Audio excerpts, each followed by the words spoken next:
जय राधा माधव कुंज बिहारी। जय राधा माधव कुंज बिहारी।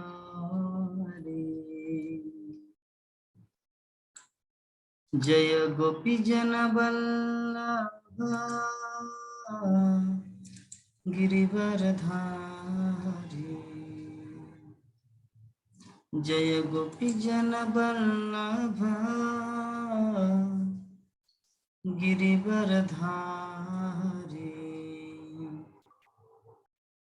यशोदानंदन व्रज जन रंजना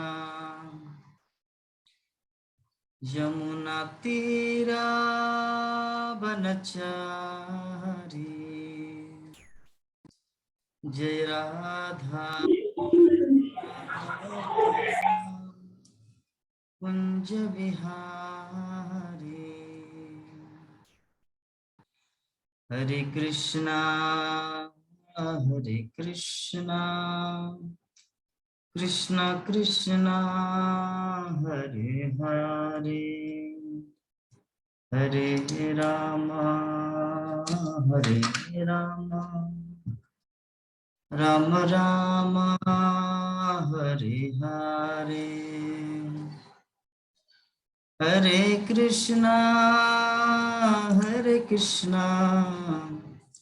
कृष्ण कृष्ण हरे हरे हरे राम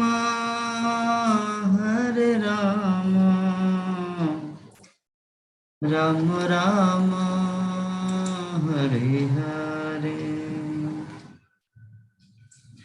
हरे कृष्णा कृष्ण कृष्ण हरे खेलने बैठ के ज्वाइन हो जाएंगे हरे राम राम राम हरे हरे। जय राधा माधव राधे जय पंचतत्ता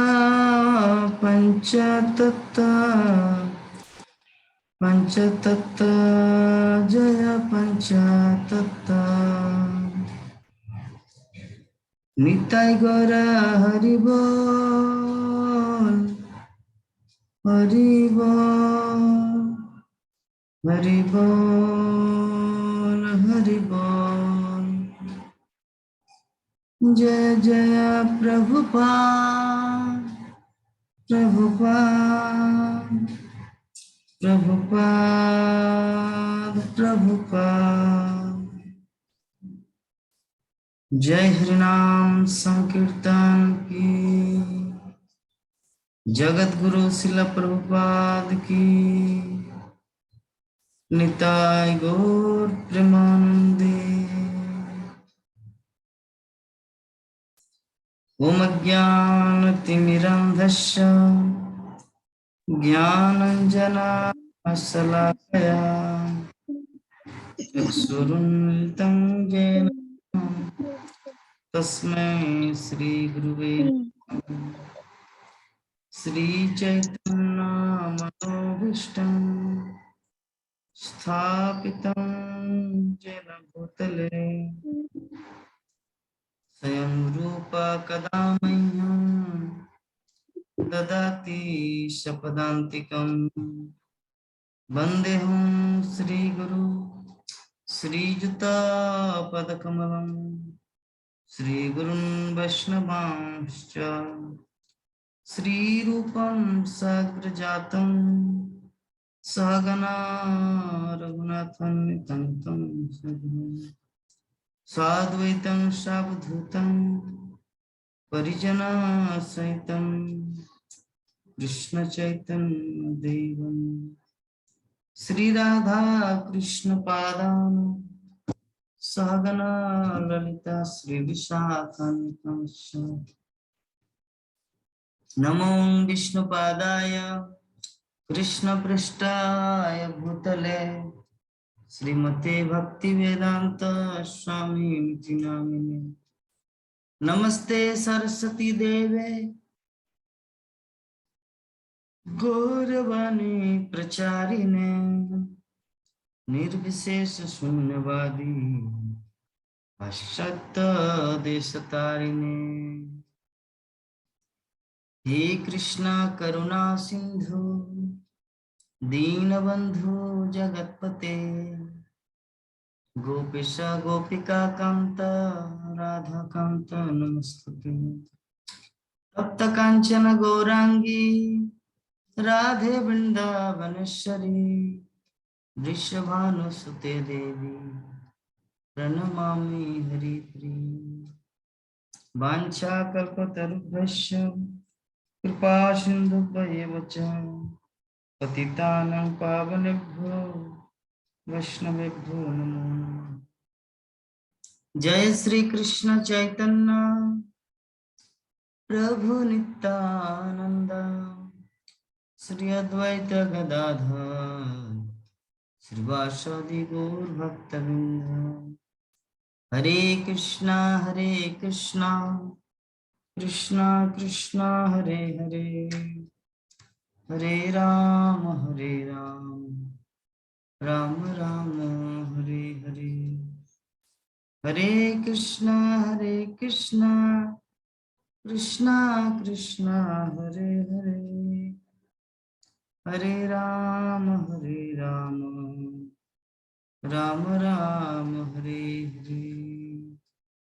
ओम नमो भगवते वासुदेवाय ओम नमो भगवते वासुदेवाय ओम नमो भगवते वासुदेवाय नारायणं नमस्कृत्य नरं चैव नरोत्तमं देवीं सरस्वतीं व्यासं ततो जयमुदीरये नष्टप्रायेषु अभद्रेषु नित्यं भागवत सेवया भगवती उत्तम श्लोके भक्तिर्भवति नष्टिकी। हरे कृष्णा। तो आज हम लोग श्रीमद् भागवतम प्रथम स्कंद 13 अध्याय श्लोक संख्या 44 इस श्लोक के ऊपर डिस्कस करेंगे। कृष्णा प्रभु जी ट्रेन में। हरे कृष्ण। तो श्लोक इस प्रकार है।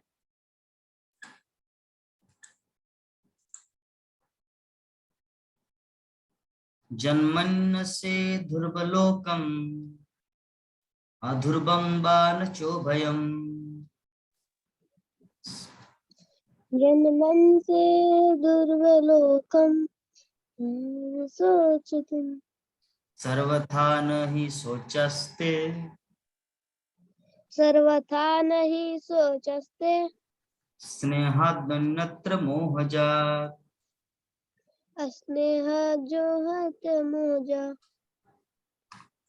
जन्मन्यसे ध्रुवं लोकम् जन्मन्यसे ध्रुवं लोकम् अध्रुवं वा न चोभयम् ध्रुवं वालचोभयम् सर्वथा न हि शोचस्ते सर्वथा न हि शोचस्ते स्नेहादन्यत्र मोहजात्। अस्नेहादन्यत्र मोहजा। पढ़िए। जन्मन्यसे जन्मन्यसे ध्रुवं लोकम् वाहना चोभयम् अध्रुवं वा न चोभयम् सर्वथा नहीं चोषस्थे सर्वथा नहीं सोचस्ते अस्नेह दन्यंत्र मोहजा। स्नेहादन्यत्र मोहजात। इसका अनुवाद और तात्पर्य, हिज डिवाइन ग्रेस ऐसी भक्ति वेदांत स्वामी श्रील प्रभुपाद के द्वारा, हे राजन, सभी परिस्थितियों में चाहे आप आत्मा को नित्य मानो अथवा भौतिक देह को नश्वर, अथवा प्रत्येक वस्तु को निराकार परम सत्य में स्थित मानो, या प्रत्येक वस्तु को पदार्थ तथा आत्मा का अकथनीय संयोग मानो, बीजोग की भावनाएं केवल मोहजनित स्नेह के कारण है, इसके अतिरिक्त कुछ भी नहीं। तात्पर्य, वास्तविकता यह है कि प्रत्येक जीव परम पुरुष का व्यक्तिगत अंश है और उसकी स्वाभाविक स्थिति अधीनस्थ सहयोगी सेवक की है, चाहे जीव अपनी बद्धावस्था में हो अथवा ज्ञान तथा शाश्वतता से पूर्ण अपनी मुक्त अवस्था में हो, वो नित्य परमेश्वर के ही अधीन रहता है। लेकिन जो वास्तविक ज्ञान के जानकार नहीं है, वे जीव की वास्तविक स्थिति के विषय में तरह तरह की कल्पनाएं करते हैं, किंतु दर्शन की सभी विचारधाराओं द्वारा यह स्वीकार किया गया है कि जीव शाश्वत है और ये 5 भौतिक तत्वों से बना शरीर रूपी ओढ़न विनाशशील तथा अस्थायी है। ये शाश्वत जीव कर्म नियम के द्वारा एक भौतिक शरीर से दूसरे में देहांतर करता है और ये भौतिक शरीर अपने मूलभूत संरचना के कारण विनाशशील, अतएव आत्मा के देहांतरण के कारण या किसी अवस्था में भौतिक शरीर के विनष्ट होने से किसी तरह का शोक नहीं करना चाहिए। कुछ ऐसे लोग हैं जो भौतिक बंधन से छूटने पर परमात्मा में आत्मा के तादात्म्य में विश्वास करते हैं, और कुछ विश्वास करते हैं, और कुछ ऐसे भी लोग हैं जो आत्मा के अस्तित्व को ही नहीं मानते, अपितु पदार्थों में विश्वास करते हैं। हमारे दैनिक जीवन में हम न जाने कितने पदार्थ अन्य पदार्थों में रूपांतरित होते देखे जाते हैं, किंतु हम ऐसे परिवर्तनशील स्वरूपों के लिए शोक नहीं करते। प्रत्येक दशा में देवी शक्ति का वेग अप्रतिहत होता है, इसमें किसी का वश नहीं है, अतः शोक करने का कोई कारण नहीं होता।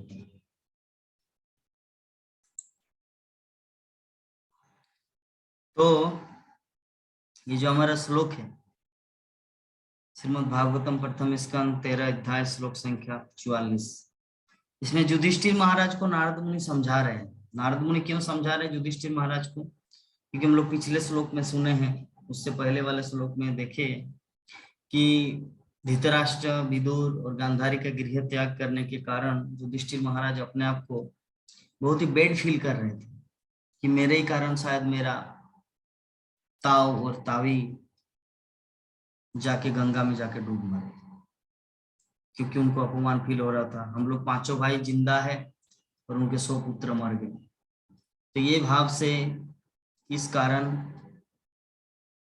मतलब युधिष्ठिर महाराज पश्चाताप कर रहे थे, लेकिन सच्चाई वो नहीं है। सच्चाई वो था कि मोक्ष के मार्ग अर्थात भगवत भक्ति करने के लिए धृतराष्ट्र विदुर के कहे गए बात को श्रवण करके लोग बद्री का आश्रम अर्थात उत्तर की ओर गए, हिमालय पर्वत, और वहां पे जाके भक्ति साधना प्रारंभ की।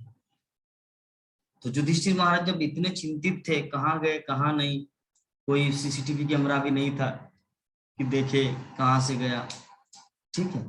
तो इस उम्मीद से मतलब जानकारी प्राप्त करने के लिए नारद मुनि वहां पर आए और नारद मुनि उनको सब कुछ डिटेल में बताया। और नारद मुनि अभी कैसे डिटेल में बता रहे? फिलोसॉफी के आधार पर, फिलोसॉफी के आधार पर बता रहे हैं।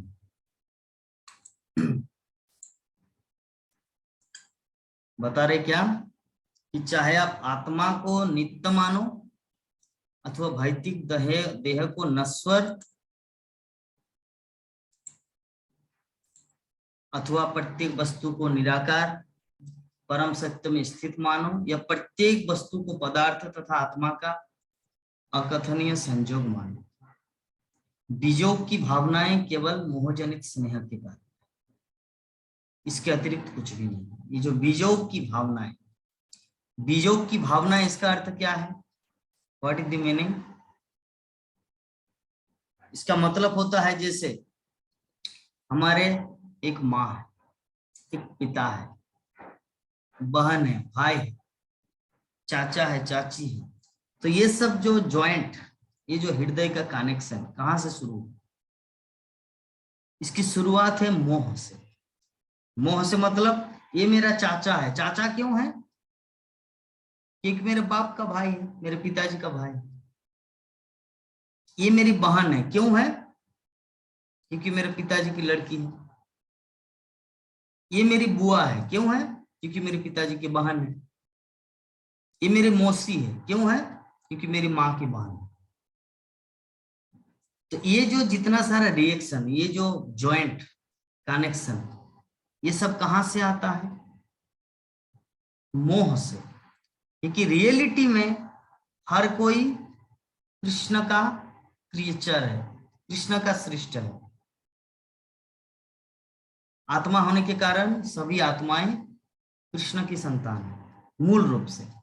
लेकिन हम लोग किसी को मौसी मान रहे हैं, किसी को मौसा, किसी को पीसा, किसी को पीसी, किसी को बुआ, किसी को चाचा। लेकिन बाकी जिसको हम जानते नहीं, उनको हम ऐसा कुछ नहीं मानते। क्यों?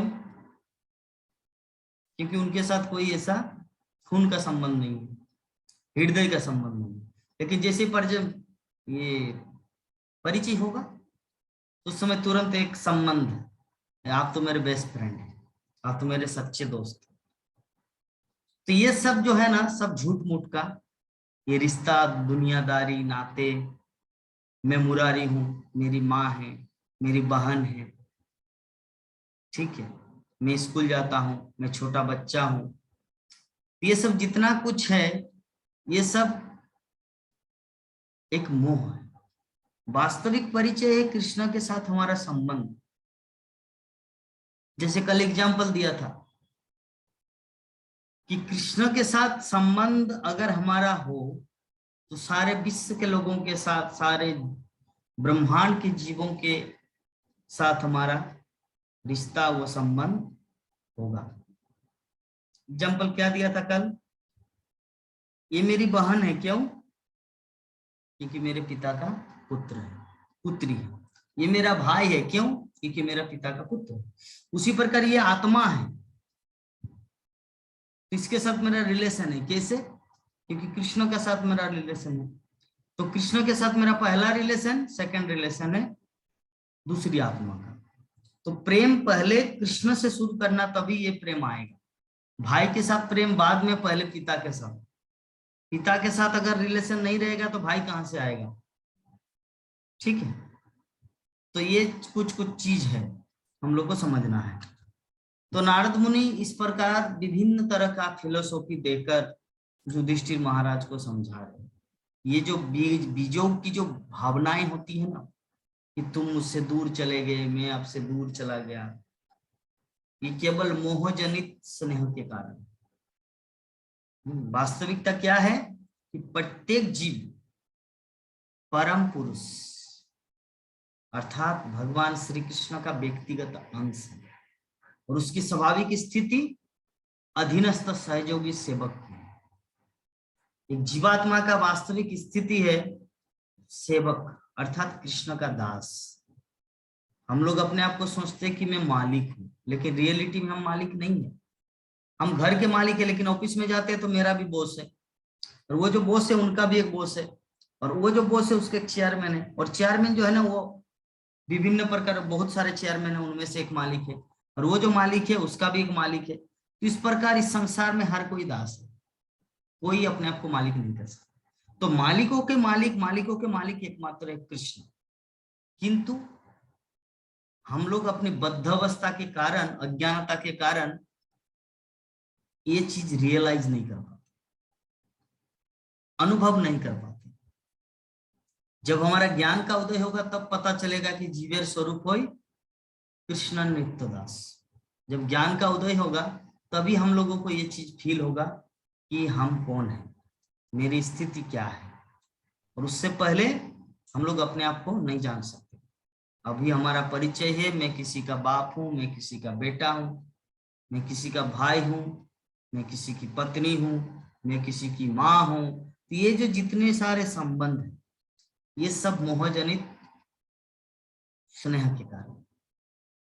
लेकिन जो जीव वास्तविक ज्ञान अर्थात जो जीवात्मा जिसके पास वास्तविक ज्ञान नहीं है, वो वास्तविक स्थिति के विषय में तरह तरह की कल्पनाएं करते, किंतु दर्शन की सभी विचारधाराओं द्वारा यह स्वीकार किया गया है कि जीव शाश्वत है और ये 5 भौतिक तत्वों से बना शरीर रूपी ओढ़न विनाशील तथा अस्थायी है। तो यह शाश्वत जीव कर्म नियम के द्वारा एक भौतिक शरीर से दूसरे में देहांतर करता है और ये भौतिक शरीर अपनी मूलभूत संरचना के कारण विनाश से है। ये जो शरीर है हमारा ये तो ऑटोमेटिक एक दिन चला जाएगा, लेकिन आत्मा न कभी मरा है, न कभी जीवन जन्म लिया है, न कभी वो जीव जन्म लेंगे, नहीं मरेंगे।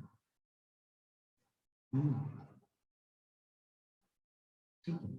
अतएव आत्मा के देहांतरण के कारण या किसी भी अवस्था में भौतिक शरीर के विनष्ट होने से किसी तरह का शोक नहीं करना चाहिए। कुछ ऐसे लोग हैं जो भौतिक बंधन से छूटने पर परमात्मा में आत्मा के तादात्म्य में विश्वास करते हैं, इसलिए प्रभुपाद लिख रहे तात्पर्य। और कुछ ऐसे भी लोग हैं जो आत्मा के अस्तित्व को ही नहीं मानते। अर्थात एक व्यक्ति है अर्थात बौद्धवादी, बौद्ध लोग क्या सोचते हैं, सब शून्य है, कुछ नहीं है आत्मा में। और कुछ लोग है कि आत्मा बोल के कुछ होता ही नहीं। तो हमारे दैनिक जीवन में हम न जाने कितने पदार्थ तथा अन्य पदार्थों में रूपांतरित होते देखे जाते हैं, किंतु हम ऐसे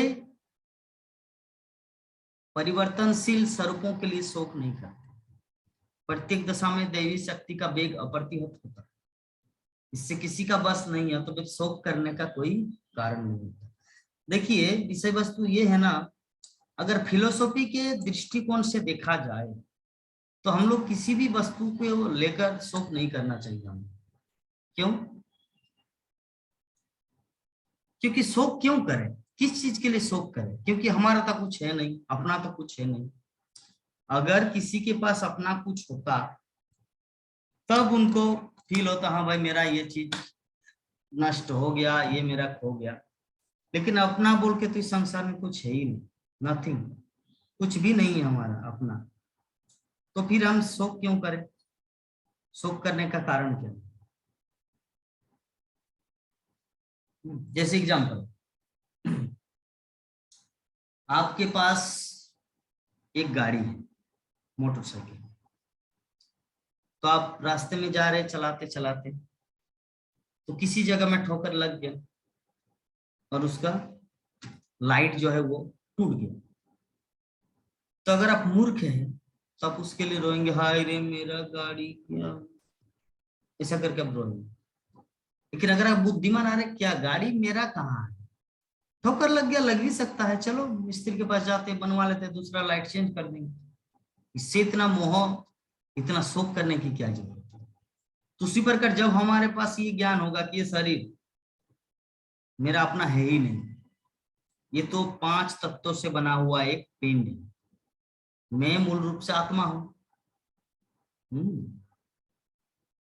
नायं भूता भविता न भूयो, इनका न कभी जन्म हुआ था न होगा।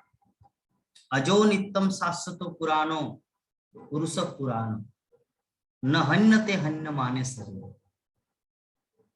शरीर के नाश होने के बावजूद भी ये आत्मा का नाश नहीं। ठीक है, तो इस प्रकार हमारा ये जो श्रीमद् भागवतम के ये जो श्लोक है, प्रथम स्कंद 13 अध्याय श्लोक संख्या 44, ये खत्म होता है। हम लोग नेक्स्ट श्लोक में आते हैं। मुरारी नेक्स्ट में।